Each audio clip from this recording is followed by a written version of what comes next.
Tantor Audio, a division of Recorded Books, presents A Deadly Edition, a Blue Ridge Library Mystery by Victoria Gilbert.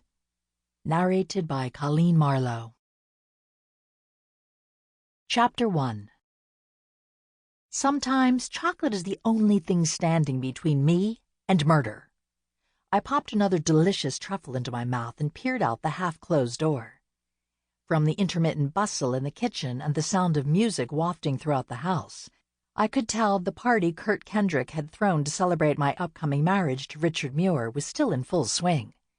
I knew I should be mingling with the guests in the spacious living room of Kurt's historic home, Highview. Instead, I was hiding in his pantry, all because my future father-in-law had decided to launch into a monologue about the decline of the arts in modern society. Not that James, call me Jim, Muir, knew anything about the arts. He simply knew what he liked, or so he'd informed our host, who was, among other things, a respected art collector and gallery owner. As I pressed my face to the crack in the door, a bright blue eye peered back at me. "Amy Weber," said my friend Sunshine Sunny Fields. "What in the world are you doing in there?" "Hiding out long enough to conquer my urge to shut down my future father-in-law," I replied, opening the door. Sunny's golden eyebrows shot up. "Do you think there's enough time in the world to accomplish that?" "Probably not, but maybe at least I can now speak without sputtering out obscenities." I brushed a few traces of confectioner's sugar from the full skirt of my poppy-patterned sundress. "Well, you'd better get back out here and calm down your fiance before he resorts to swearing, or worse." Sunny flipped her long blonde braid behind one slender shoulder. "He's been furiously rubbing his jaw with the back of his hand, and you know what that means." "Oh, dear. I hadn't thought about that." I stepped out of the pantry, blinking in the light of the overhead fixtures. Unlike the rest of Kurt's elegantly restored 18th-century home, his kitchen was a paean to modern functionality, designed for a chef rather than a family cook. Which made sense. Kurt was wealthy enough to hire chefs or caterers on a regular basis. He probably never lifted a finger in the kitchen himself. "I can understand not wanting to curse out your future in-laws," Sunny said, as she turned across to the massive work island in the middle of the room. She cast a smile at me over her shoulder. "But maybe abandoning your fiancé wasn't really the best idea?" I sighed as I followed her. Somehow, Richard had grown up to be one of the kindest and most open-minded people I'd ever known, despite his difficult and judgmental parents. I wasn't sure how that had happened. It was, in my opinion, one of life's rare miracles. In my defense, Richard knows how to handle them better than I do. "You'd better learn," Sunny said. "You're going to have to deal with them for the rest of your life. Or at least I hope so." "I hope so, too." I grabbed a napkin from the work island to wipe any traces of chocolate from my fingers. "I certainly don't plan on ever divorcing Richard, no matter how difficult his parents are." "Good to hear," Sunny said with a grin. "Of course, you know I'll be waiting to scoop him up if you ever kick him to the curb." I smiled in return, knowing my friend was just teasing. Not only was I certain that Sunny viewed Richard as simply a good friend, but I also knew she was not interested in marrying anyone. She was a free spirit who preferred to date men on her own terms, without any serious commitments. And that sort of relationship wouldn't suit Richard at all. "Sorry, but I'm afraid you're never going to get that chance," I said. "Figured as much. I mean, you two are so obviously in love. It's disgusting." Sunny's indulgent tone took any sting out of her words. She tugged up the drooping shoulder of her white peasant blouse. "But before you face the outlaw-in-laws again, you might want to wash your hands. There are still a few smears of chocolate you missed with that napkin. As for me, I think I'll make a stop in the little girl's room. All that champagne." She grinned. "But I promise to wait for you in the hall. We can make a grand entrance into the living room." "One for all and all for one," I said, giving her a mock salute before she exited the kitchen. I crossed the room to reach the sink, tossing my napkin into one of several metal trash containers stationed along the way. A movement in an adjacent room. A narrow butler's pantry that housed a wine fridge and Kurt's eclectic collection of spirits caught my eye. An older woman with the slender but well-toned build of a dancer was pouring some type of amber liquid into a cut crystal tumbler.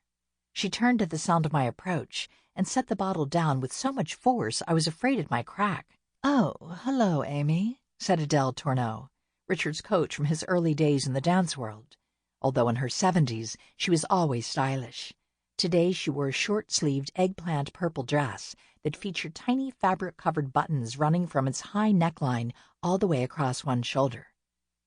"Sneaking a little something stronger than champagne?" I asked with a smile. "Not that I blame you." "Not really. I'm just fixing a drink for someone else." Lines creased Adele's forehead, and she fiddled with one of the silver Art Nouveau-style combs that held her silky white hair away from her face. My curiosity was piqued by this display of nerves. I wouldn't have expected fluttering hands and hesitant speech from the normally serene dance instructor. "Are you okay? You look a little flustered." "I'm fine. Perfectly fine. Just getting too old for these types of events, I guess." Her laugh rang false to my ears. I pointed at the glass. "Kurt's hired plenty of waiters who could take care of that. I know you've been acquainted for many years, but I'm sure he doesn't expect you to serve the guests." "Oh, it isn't that." Adele stared down into the depths of the tumbler. "This was something I just wanted to do. Sort of a surprise, really." As she looked over at me, she kept her eyes shadowed by her pale lashes. "Something I wanted to take care of myself." "Okay, sure," I said, certain my confusion was evident in my tone. "I'll leave you to it then." I turned, but paused to add, "Maybe we can talk more later?" "That would be lovely," Adele called out as I walked away. When I left the sink area after washing and drying my hands, I noticed that Adele was still in the pantry, stirring the contents of the glass with a swizzle stick. I shrugged and walked out of the kitchen, convinced that she was fixing the concoction for herself. Why she felt the need for a strong drink was another question, but then again, I didn't know her that well. I was aware that some performers were shy off stage. It was possible that large social gatherings unnerved her. Sonny was waiting for me in the wide main hall, which looked more like a museum than part of a private home. Paintings lined the walls, and antique tables held a variety of beautiful and extremely valuable artifacts. "Ah, ladies, how lovely you look, standing side by side." A short, rotund man wearing an immaculately tailored gray suit blocked our entry to the living room. His silver-streaked dark hair was swept up and away from his face with copious amounts of gel, creating a pompadour that would have been the envy of any 1950s dandy. He pressed together his plump, beringed hands. "One so tall and fair, and the other petite and dark. It's like a portrait from Shakespeare's Midsummer Night's Dream. The beautiful Helena and exquisite Hermia in the flesh." I narrowed my eyes, suspicious of the man's effusive praise. I was rather short, but with my curvaceous figure, not exactly petite. However, his voice held a trace of an Italian accent that lent grace to such flattery. I forced a smile, assuming it was his habit to speak admiringly of all women. "Thank you, but I'm afraid I don't know you. Should I?" "Excuse me, I forgot that we had not yet been introduced." The man extended his hand. "Oscar Selvaggio, a friend of your host, Mr. Kendrick." The man's dark eyes sparkled almost as brightly as the gold cufflinks studding his pale blue shirt. "Perhaps not quite a friend, to be honest. We have been simpatico in the past, but unfortunately are currently engaged in a bidding war over a rather delightful little artifact."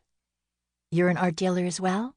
Sonny gripped Selvaggio's hand with a firmness that betrayed a lifetime spent milking the cows and goats on her grandparents' organic farm. "Exactly." Selvaggio shook out his fingers before taking hold of mine. "You must be the bride. I just spied a picture of you and your fiance in Kurt's living room." "Yes, I'm Amy Weber. Nice to meet you." Selvaggio released my hand. "Your photo doesn't do you justice, Miss Weber. You are much prettier in person." He tipped his head and studied me for a moment. "I think the picture doesn't quite capture the charming expression in those lively dark eyes, yes?" I shrugged. "Perhaps. I don't photograph very well." Sonny tugged on my arm. "It's lovely to meet you, Mr. Selvaggio, but we really must be getting back to the party." She flashed him a brilliant smile. "We don't want the groom thinking the bride has run off now, do we?" No, that would be terrible." The sardonic edge to Oscar Selvaggio's tone clued me into his true personality. His charm is all on the surface. I bet he's totally ruthless when he needs to be. This didn't surprise me. It was in keeping with Kurt's business acquaintances. or at least the few I'd met. Selvaggio stepped out of the way and motioned for us to move forward. I was just heading into the dining room to grab another one of those exquisite canapes. Walking past him, I couldn't help but notice Oscar Selvaggio's gaze darting from the back end of the long hall to the front door. He's looking for something, I thought, or someone.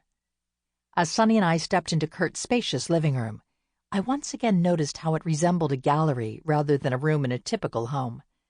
Although buttery leather sofas and upholstered chairs anchored by worn oriental rugs offered more comfortable seating and a stone fireplace provided a rustic touch, paintings and objets d'art dominated the spacious room. Catching sight of the photo Oscar Selvaggio had mentioned, perched in a place of honor on the fireplace mantel, I pondered the odd feeling the art dealer had sparked in me. I whispered to Sonny, I think Selvaggio had an assignation, but with who? Sonny cast me an amused glance. Don't be silly. Not everything is a mystery, even if you do tend to stumble over dead bodies far too often. I groaned. Don't remind me. Hopefully I've left all that behind. Sonny elbowed me. Unless Richard decides to shut his dad up for good. Jim Muir, abandoning what appeared to be a heated conversation with Kurt, stalked off to the other side of the room, where his wife Fiona was sipping a glass of champagne while staring darkly at one of Kurt's more explicit nudes. Fortunately, Richard isn't violent, despite the provocation offered by his parents, I said, as Sonny and I joined a group that included my fiance, Aunt Lydia, her boyfriend Hugh Chen, and Kurt.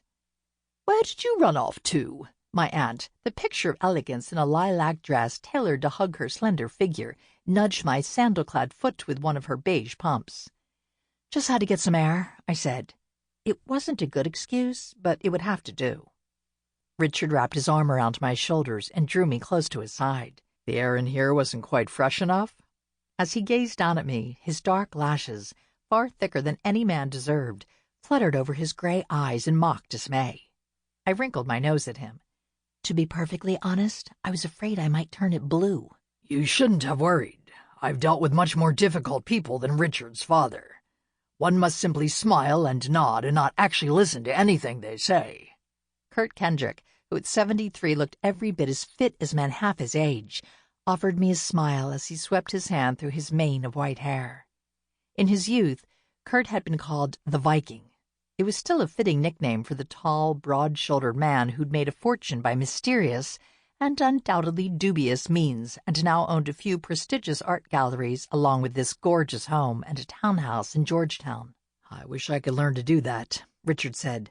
I'm afraid I tend to lose my temper when Dad goes off on one of his tirades. I slipped my arm around his waist. Me too, which is why I disappeared. I was afraid I'd say something that would enrage both your parents. I'd hate to be the cause of their refusal to attend the wedding. 4 weeks to go, and there's still time, Sonny said with a grin. Hugh Chen, who was a match for my aunt in height and build, but whose dark hair and eyes were in vivid contrast to her pale coloring, cleared his throat. I doubt you have to concern yourself with that. I'm sure Richard's parents wouldn't think of missing their only child's wedding. Hugh's earnest statement garnered a side-eyed glance from my aunt. I'm afraid not everyone has your manners and good sense, dear. She patted his arm. Sad but true, Sonny added. As for Richard's parents refusing to show up for the wedding, if necessary, I will find a way to ensure that the Muirs attend the ceremony. Kurt's grin displayed large white teeth. A shiver tickled the back of my neck. As the director of the Taylorsford Public Library, I'd catalogued several picture books featuring the big bad wolf. Ever since meeting Kurt, I hadn't been able to shake the feeling that he could pass for a humanized form of that creature. I pressed closer to Richard as I surveyed the handsome older man who'd taken such an interest in me and my family. While I didn't believe wolves were violent creatures, I suspected Kurt could be. He was certainly capable of blowing someone's house down, figuratively, if not literally. Sonny, never intimidated by anyone, slipped her hand through Kurt's bent arm and playfully leaned into him. That sounds like a plan. I'll insist if it comes to that. Now wait a minute, you're my maid of honor. You're supposed to be helping me. I glanced up at Richard, buttoning my gown, adjusting my veil, making sure my makeup is on point, and keeping me from bolting at the last minute. You know, that sort of thing. Hey now. Richard tightened his grip on my shoulders. Running away is definitely not on the agenda." I laughed and pulled free to turn and face him. Standing on tiptoe, I brushed his lips with mine. Before I could step away, he pulled me close and gave me a proper, passionate kiss. "That's to remind you what you'll be missing if you leave me at the altar," he murmured in my ear before releasing me. "I call that an unfair advantage," I replied, before turning to meet the amused gazes of my aunt and friends. Sunny slipped her arm free of Kurt's and stepped forward, her smile almost as bright as her blue eyes. "Perhaps I should misbehave around you, Richard, if that's the result." Richard shook his head. "Sorry. I reserve such kisses for Amy. I know better than to use my superpowers on others," he added, before giving Sunny a wink. "At least, not while Amy is watching." "Ha ha, very funny," I said, but I didn't resist as his arm slipped back around my shoulders. "Oh, by the way, Kurt, Sunny, and I met a friend of yours. I've never seen him at your parties before. Someone called Oscar Selvaggio." Kurt's expression froze into stony displeasure. "Sorry about that. I had no idea he planned to turn up on my doorstep today, with his assistant no less. But once he was here, I figured he might as well join the party, at least until I had time to properly deal with him." "Selvaggio?" Hugh's dark eyes narrowed. "The art dealer?" "And one of my colleagues, although—" Kurt rubbed the back of his neck with one hand. "At this juncture, something of a rival." "I think I know what that's about." Hugh's serious expression brightened as he turned to Aunt Lydia. "There's a rare book up for sale in the art market. Many collectors are vying for it, including, I suspect, our host as well as Mr. Selvaggio." Kurt's wolfish smile returned. "You are quite right, Dr. Chen. Both Oscar and I wish to purchase the Kelmscott. It's a rare edition of the works of Geoffrey Chaucer," he added, casting me a significant glance. I widened my eyes. "From William Morris's personal press? Wow, that must be worth a fortune." Aunt Lydia stiffened, as if the mention of this particular book pained her. Before I could ask her what was wrong, she adjusted her expression to something more pleasant and fixed her gaze on Kurt. "I didn't know you collected and sold books. I thought you specialized in art and antiques." Hugh took hold of Aunt Lydia's hand and slipped her arm through his. "It's an illustrated manuscript, dear. William Morris designed the title, borders, and initials, and it also includes 80-some woodcut illustrations by Edward Burne-Jones. It was typeset by Morris himself, on handmade paper." "And only 425 copies were printed." The gleam in Kurt's eyes betrayed his desire for this particular object. "So quite rare," Richard said. "Exceedingly, which is why Oscar is determined to buy it." Kurt shrugged. "As am I, but not with quite the same level of desperation." I considered the dapper older man I'd run into earlier. He had seemed rather on edge, as if his effusive banter was masking anxiety. "He came here today to convince you to back off and allow him to purchase the book?" "Something like that. I told him we'd talk later and suggested that he enjoy the party in the meantime." Sunny shot Kurt a speculative glance. "It almost seemed like he was sneaking off to meet someone, didn't it, Amy?" "Maybe he was just snooping around, trying to scope out Kurt's property in case he needed to make a hasty exit later. After you two had your little talk, I mean." I gazed up into Kurt's impassive face. "I know how intimidating those talks can be." "Nonsense. I am the gentlest of souls." Kurt bared his teeth in another grin. Aunt Lydia audibly sniffed. "Right. Anyway, I wish you luck with your little competition over that book. I suppose I can say that?" she added, turning to Hugh. Her companion inclined his head in acknowledgement. "I think this time I can approve Mr. Kendrick's efforts." He met Kurt's sardonic expression with a cool smile. "This appears to be a wholly legitimate enterprise." I bit back a snarky comment. Hugh, an art expert who was often called on to establish the authenticity of acquisitions for the National Gallery of Art and other prestigious institutions, had long sought evidence to prove Kurt's guilt in various illegal art operations. But so far, and much to Kurt's amusement, Hugh had experienced no success in this endeavor.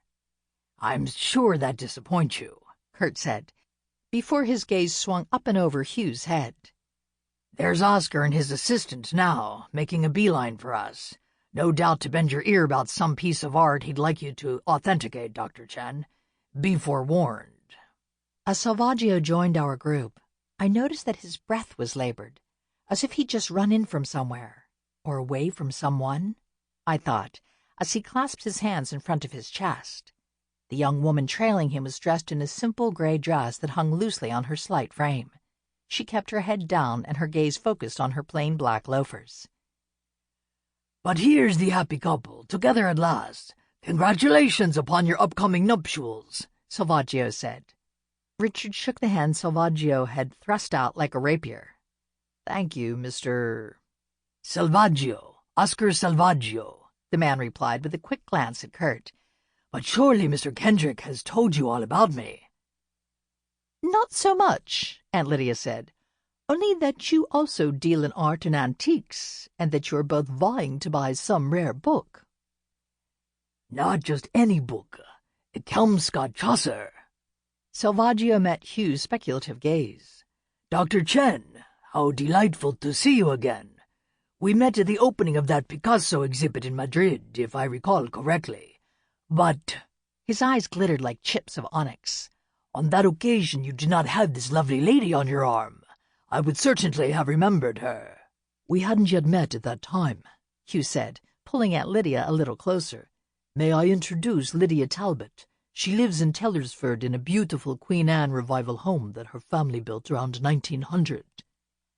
And she was my former neighbor. Kurt moved to stand beside the rival dealer. When I was young, that is. As a child, she lived next door to my foster father, Paul Dasson. Actually, she still lives there, but now Richard is her neighbor. He inherited Paul's house. Ah, yes, I see. Selvaggio's bewildered expression belied the statement. Paul Dasson was my great-uncle, Richard said, offering Selvaggio a warm smile. But don't worry about trying to figure all this out. It's pretty complicated. The short version is that Paul was a foster father to Kurt for several years, and my mother was Paul's niece. That's how we're connected. And Aunt Lydia's my aunt, I volunteered. I live with her. For now, Aunt Lydia said. Of course, I'll be moving into Richard's house, that is, Paul Dasson's old house, after we're married. Of course, Oscar Selvaggio said, with a bright smile that didn't hide the confusion in his eyes. One big happy family, Kurt said dryly. Sonny snorted in a decidedly unladylike fashion that raised Aunt Lydia's eyebrows. Sorry, Sonny said. I guess I hadn't realized how convoluted all your relationships were until you attempted to explain it to poor Mr. Selvaggio. She flashed the plump art dealer a smile. I'm Sunshine Fields, by the way. No relation to anyone here. Just a friend. She peered around him to stare at the woman standing a few paces behind. But you haven't introduced your friend, Mr. Selvaggio. The art dealer shot a quick glance at the quiet young woman. Ah, yes, I almost forgot. This is my assistant, Honor Bryant. Nice to meet you, Sonny said, before the rest of us offered our greetings. Can I get you a drink, Miss Bryant? Richard asked. Thank you, but I'm not a guest, said Honor Bryant. I'm just here to help Mr. Selvaggio. Her tone was as subdued as her expression. Nonsense. I insist you enjoy yourself. Oscar shouldn't force you to work at a party, Kurt said, his gaze shifting to focus on something he'd apparently glimpsed over my shoulder. Here come your parents, Amy, accompanied by a young man I don't believe I've ever met. Turning to face the archway that led into the hall, I noticed the immediate change in Oscar Selvaggio's expression. His mouth opened as if he'd just spied a monstrous spider as he stared directly at the man who stood in front of my parents.